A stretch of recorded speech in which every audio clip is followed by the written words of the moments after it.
रंकाळा सुशोभीकरणाअंतर्गत बसवलेले विद्युत दिवे व खांब यांची नासधूस करणाऱ्यावर फौजदारी गुन्हा दाखल करण्याची मागणी कोल्हापूर शहर सुधारणा समितीने महानगरपालिका आयुक्तांकडे केली आहे। कोल्हापूर शहराचा रंकाळा तलाव हा मानबिंदू असून यांच्या सुशोभीकरणाच्या कामामुळे रंकाळ्याचे सौंदर्य खुलून दिसत आहे। हा नवा रंकाळा पाहण्यासाठी हजारो पर्यटक रोज रंकाळ्याला भेट देत आहेत, पण अलीकडे रंकाळ्यावर विद्युत दिवे व खांब यांची दुरावस्था करण्याचा प्रकार सुरू झाला आहे। कोट्यवधी रुपये निधी खर्च करून कोल्हापूरचा इतिहास दाखवणाऱ्या चित्रशिल्पाप्रमाणे दुरावस्था होऊ नये याची काळजी महापालिकेने घ्यावी।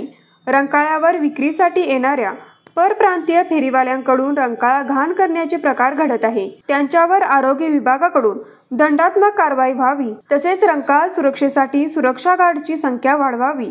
देवकर पाणंद येथून जे प्रदूषण होऊन रंकाळा दूषित होतो त्यावर त्वरित उपाययोजना करावी, अशा मागण्यांचे निवेदन आज आयुक्तांना कोल्हापूर शहर सुधारणा समितीच्या वतीने देण्यात आले।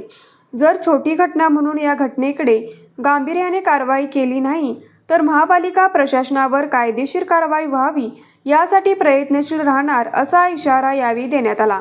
यावेळी मुस्तफा मुकादम, श्रीकांत मनोळे, निलेश हंकारे, सुजाता पाटील आदी उपस्थित होते। न्यूज मराठी 24 साठी सोमनाथ जांभळे, कोल्हापूर।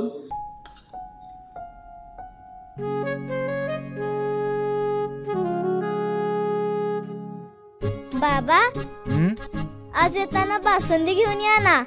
अगं, कालच आपण आईचा वाढदिवस होता म्हणून आणली होती ना। ऐकलं, गोकुळची बासुंदी पुन्हा खावीशी वाटतेय। खरं सांगू, मलाही खावीशी वाटतेय। पुन्हा पुन्हा खावीशी वाटणारी गोकुळ बासुंदी।